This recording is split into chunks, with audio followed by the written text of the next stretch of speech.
Hello kids, welcome to Phoenix Edu. My name is Shivani Bhardwaj. Today we are going to study a very interesting topic of biology that also connects you with chemical life, that is chemistry. Inside our body there are various chemicals that are working that help our body to work. So today we are going to study a very interesting topic that is of applied science, that is come in the category of biochemistry. What is biochemistry? Biochemistry is a branch of biology that deals with chemicals present inside the cell. So we are going to study about the cellular chemical as well as molecules present inside the cell. So I hope you got the chapter's name. Our chapter's name is biomolecule. We are going to study this chapter in a part of biochemistry, that is biomolecule. Now what is biomolecule? Biomolecule is a sum total of all the chemicals that are present inside a living tissue or a living cell. Now before we proceed to the next topic of the biomolecule, you need to know few terminologies of the cell, that is protoplasm. What is protoplasm? What is cytoplasm? And what is hyaloplasm? Protoplasm is the content, that is all content present inside the cell. Anything, जितनी भी चीज cell के अंदर है, everything is known as protoplasm. Now what is the difference between protoplasm and the cytoplasm? Cytoplasm is the content except nucleus. Nucleus के अलावा जितना भी सेल में कंटेंट है उसको हम साइटोप्लाज्म बोलते हैं. And hyaloplasm is only the content portion except cell organelles. Cell organelles, जितने भी सेल ऑर्गेनेल्स हैं हम उसको सबको निकाल देंगे तो जो भी लिक्विड पोर्शन सेल के अंदर होगा उसको हम हाइलोप्लाज्म बोलेंगे. So these are the things that you are going to study in the cell chapter of your class 11 biology. Now inside the cell there are two types of component. One is known as organic component, another is known as inorganic component. What is the basic difference between the organic and inorganic component? Organic components are those components that have carbon present in the substance. Any substance that have carbon present is known as organic component. Examples are carbohydrate, protein, lipids, nucleic acid, vitamins, minerals, etc. etc. And inorganic components are those components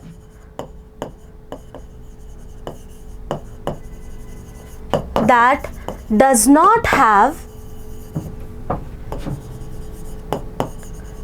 carbon present in them. Not having carbon present in them. Examples are inorganic salts, water molecule,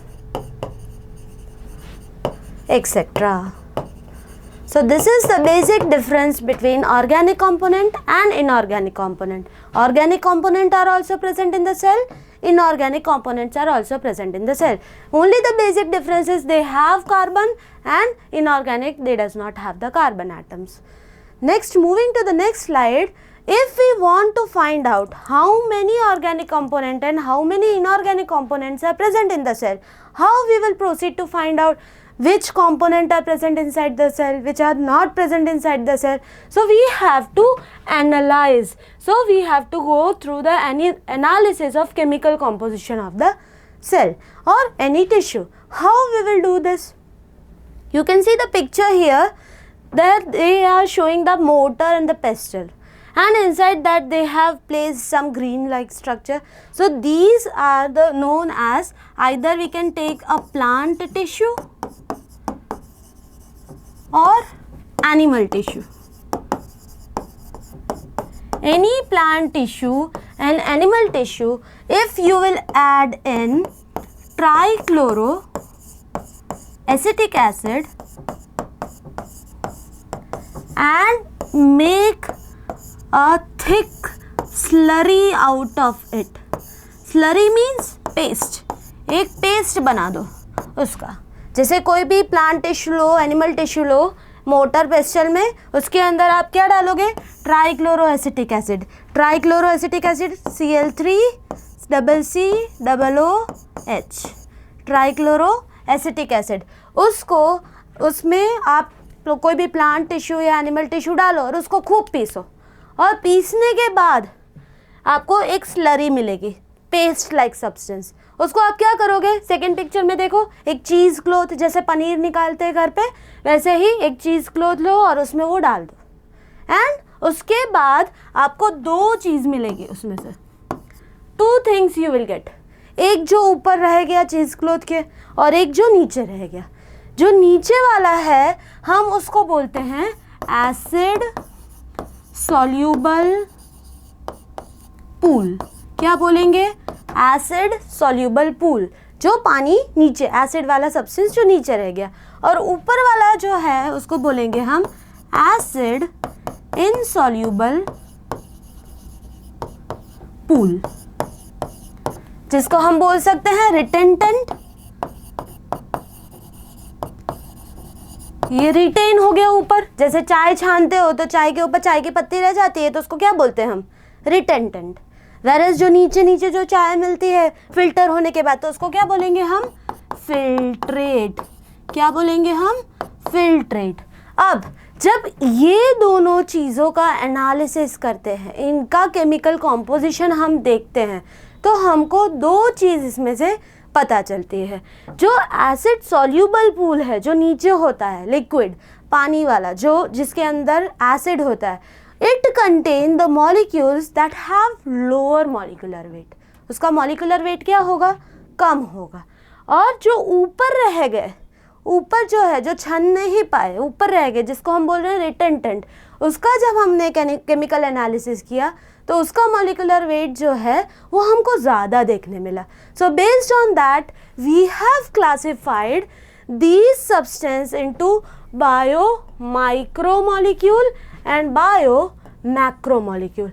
Micromolecule means we will get those substance that have less molecular weight, low molecular weight will be known as bio micromolecule, and those substance that have larger molecular weight are known as bio macromolecule. So let us write the definition. The components having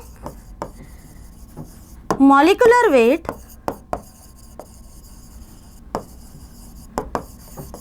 ranging from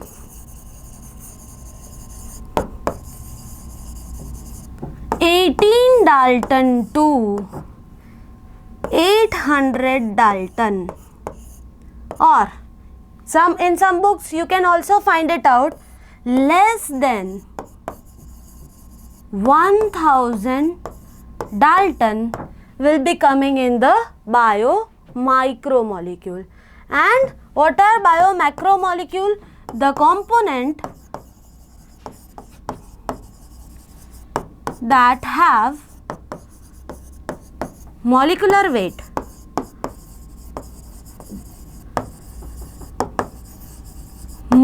then 10,000 Dalton is known as बायोमैक्रोमोलिक्यूल. बायोमैक्रोमोलिक्यूल हमको कहाँ मिलेगा? Acid insoluble fraction में मिलेगा. किस में मिलेगा? रिटेंटेंट में. Acid insoluble fraction में. एंड बायोमाइक्रोमोलिक्यूल हमको कहाँ मिलेंगे? एसिड सॉल्युबल फ्रैक्शन में हमको मिलेंगे. समझ है?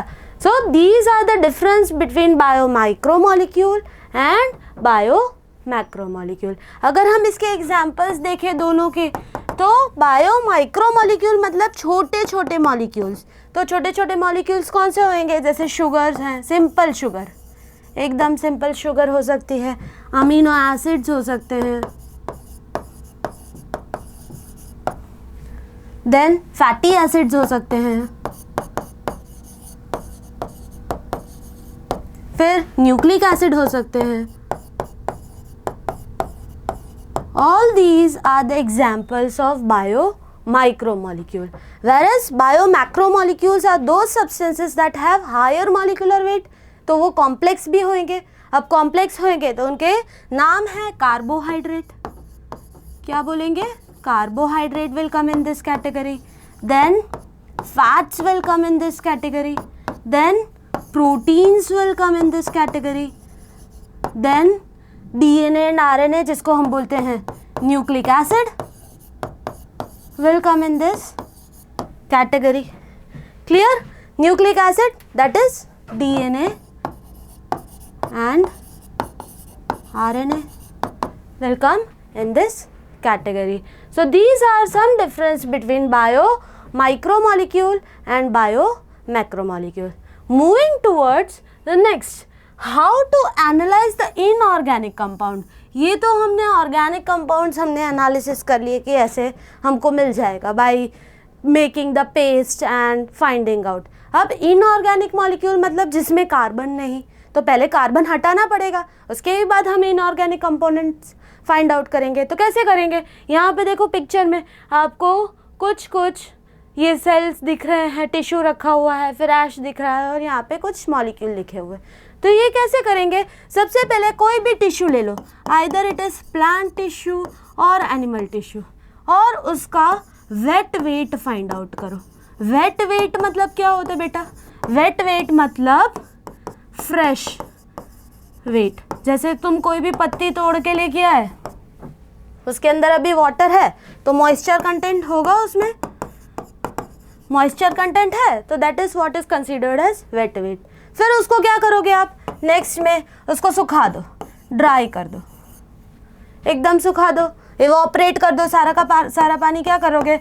मॉइस्चर को इवेपोरेट कर दोगे. जैसे मॉइस्चर इवॉपरेट हो गया तो उसका वेट जो है वो कम हो जाएगा, तो उसको हम बोलते हैं ड्राई वेट. अब ये मिल गए मुझे ड्राई वेट वाले. अब इसका वेट देख लिया, मॉइस्चर हो गया मतलब हमने पानी उड़ा दिया. अब जो बचेगा तो वो उसका हम वेट करेंगे और उसको फिर हम क्या करेंगे? जला देंगे, बर्न कर देंगे. What we will do is burning. Burning में सारा कार्बन उड़ जाएगा, तो जो बचेगा वो क्या होगा? Inorganic components. क्या मिलेगा हमको? Inorganic components. Inorganic components can be nitrogen, hydrogen, it can be salt or etc. So in this way we can find out the analysis, the chemical analysis of inorganic components. Moving towards the next slide, see, if you will see the elements, you can compare easily the earth crust and human body. They have almost same component. कोई भी earth का टुकड़ा लो, ज़मीन को खोदो और उसमें से अर्थ का टुकड़ा लो जिसको हम बोलते हैं अर्थ क्रस्ट, और ह्यूमन बॉडी का कोई भी पार्ट लो, और दोनों के कंपोनेंट्स, ये एलिमेंट्स हैं, उनका एनालिसिस करोगे तो सारे कंपोनेंट्स आपको सेम मिलेंगे. जैसे अगर अर्थ के क्रस्ट में भी हाइड्रोजन है तो ह्यूमन में भी है, बस कॉम्पोजिशन जो है वो डिफरेंट हो जाएगा. ह्यूमन में कॉम्पोजिशन ज़्यादा है और अर्थ क्रस्ट में कॉम्पोजिशन आपको कम मिलेगा। जैसे कार्बन देखो यहाँ पे 0.03 है, ह्यूमन में मैक्सिमम 18.5, फिर ऑक्सीजन 46 है तो ह्यूमन में 65। वैसे ही अलग अलग लोगों ने केमिकल इनऑर्गेनिक एनालिसिस करके ये चार्ट बनाया है। मूविंग टुवर्ड्स, देखो अब एसेंशियल एलिमेंट्स, देखो इतने एलिमेंट्स हैं, उसमें से आपको कौन से याद रखने हैं? कुछ एसेंशियल एलिमेंट्स, जो 4 बेसिक इम्पॉर्टेंट एलिमेंट्स जो हैं वो आपको 4 याद रखने हैं। जैसे हो गए carbon, carbon, oxygen, hydrogen, nitrogen, हर चीज़ में मिलेगा। कोई भी कंपोनेंट ले लो उसमें ये 4 तो मिलेंगे और उसका अमाउंट भी ज़्यादा होगा।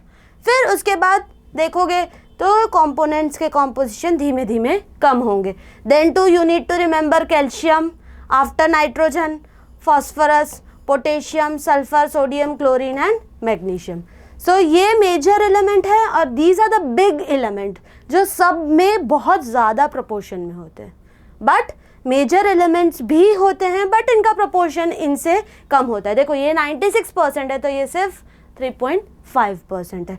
और ट्रेस एलिमेंट्स, ट्रेस मतलब नाम से ही पता चल गया, बहुत कम मिलते हैं, बहुत कम में ये सब अलग अलग कंपोनेंट्स है। You need to remember this one and this one, ये दोनों आपको याद रखने हैं।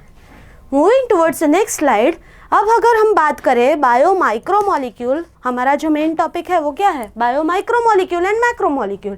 तो माइक्रोमोलिक्यूल देखो उसी से हम मैक्रोमोलिक्यूल बना रहे हैं। जैसे अभी हमने आगे देखा अमीनो एसिड, तो वही कॉम्प्लेक्स स्ट्रक्चर बनाएगा प्रोटीन।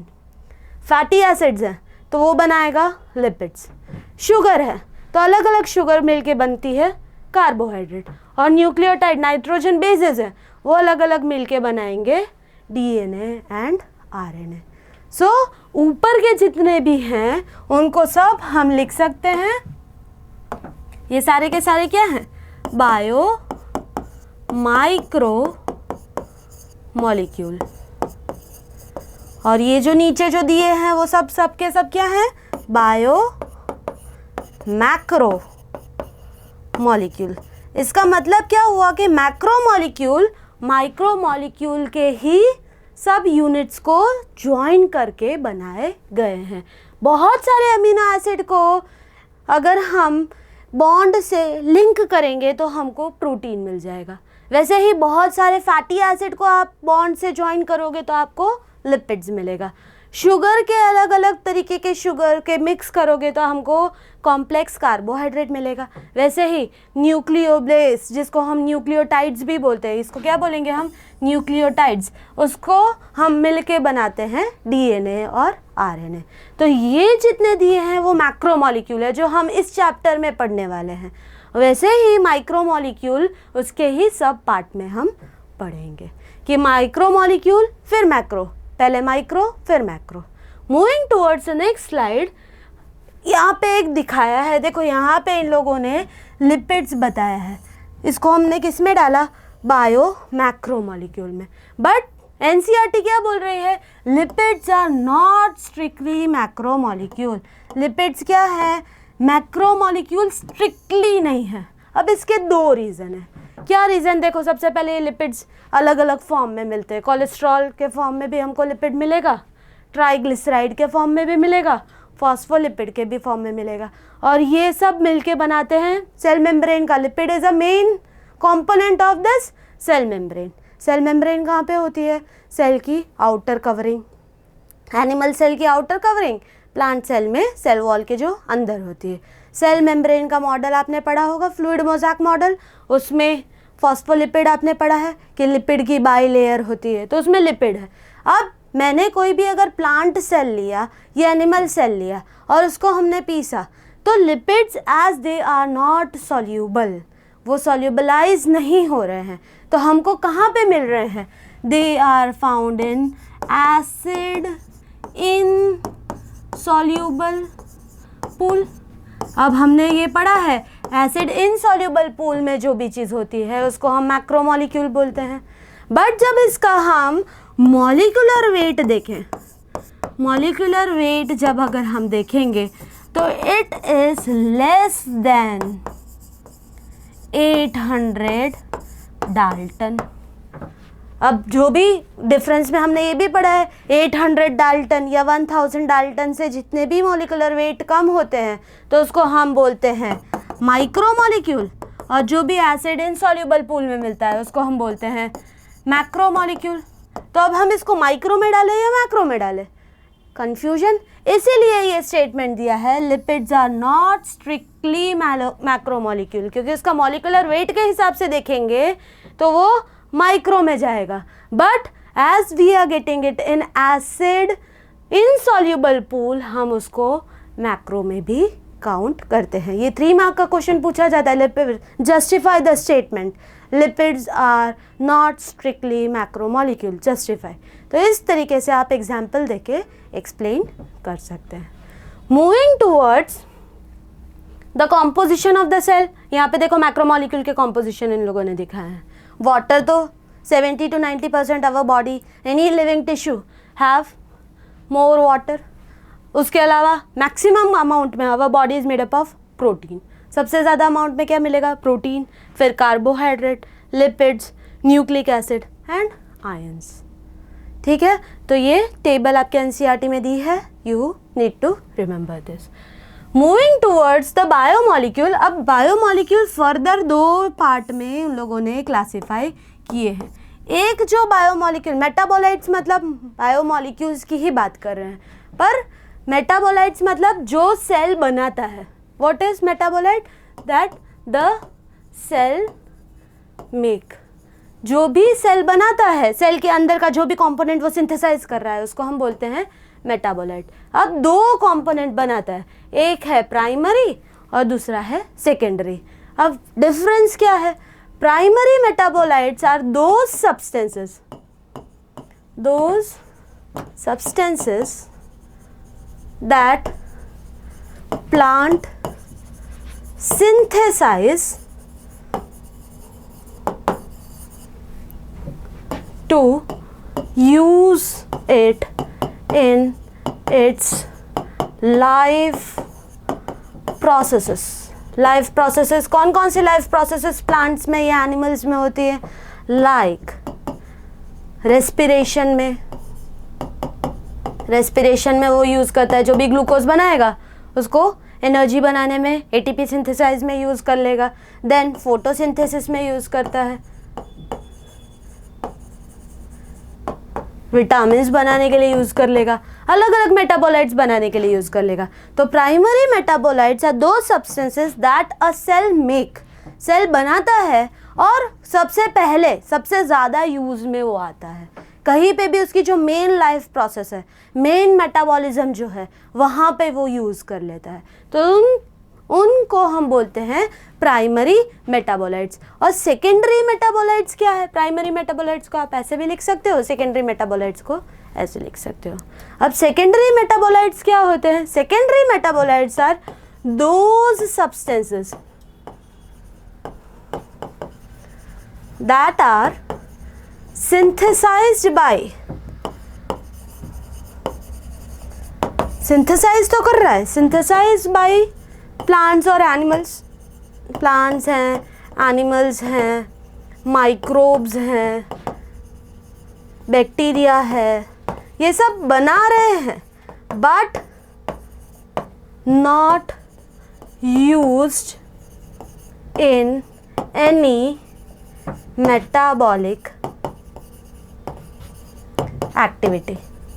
बना के वो रख रहे हैं पर कहीं पे उनका यूज़ नहीं है, कोई सिर्फ बना रहे हैं बट उनका कहीं यूज़ नहीं आ रहा है, उस तरीके के मेटाबोलाइट को हम बोलते हैं सेकेंडरी मेटाबोलाइट। अब इसका एग्जांपल अगर हम देखें तो एसेंशियल ऑयल्स प्लांट्स बनाते हैं, एसेंशियल ऑयल्स हैं प्लांट में से मिलते हैं पर प्लांट को कोई काम का नहीं है वो। वैसे ही रबर, गम, लेटेक्स, इवन टर्पेंस है, अल्कोलॉइड है जिसमें से परफ्यूम्स बनते हैं, वो सब प्लांट बना रहे हैं। इवन एंटीबायोटिक्स है जो माइक्रोब्स बना रही है, माइक्रोब्स को कुछ काम की नहीं है डायरेक्टली, उसके लाइफ प्रोसेस में नहीं है बट हमको वो ह्यूमन वेलफेयर के लिए यूज़ हो रही है। तो जो लाइफ प्रोसेसेस में काम नहीं आते वो सब्सटेंसेस को हम बोलते हैं सेकेंडरी मेटाबोलाइट्स। और जो सब्सटेंसेस लाइक कार्बोहाइड्रेट है, प्रोटीन है, लिपिड्स हैं, प्लांट्स हैं या एनिमल्स हैं या एनी ऑर्गेनिज्म, लिविंग ऑर्गेनिज्म जो बनाता है और यूटिलाइज भी करता है अपने ग्रोथ एंड डेवलपमेंट के लिए, कहाँ पे, अपने ग्रोथ एंड डेवलपमेंट के लिए, तो उसको हम बोलते हैं प्राइमरी मेटाबोलाइट्स। इन शॉर्ट हम बोल सकते हैं primary metabolites are those substances that are useful in growth and development of plants or any organism, whereas secondary metabolites are those substances that are not in use, मतलब बना रहे हैं but उनके growth and development में कोई role उनका नहीं है, तो उसको हम बोलते हैं secondary metabolites. Moving towards the next topic that is carbohydrate will be our next topic. यहाँ पे हमने बायो मॉलिक्यूल का इंट्रोडक्शन ख़त्म किया। In the next lecture we will be studying the first macromolecule that is carbohydrate.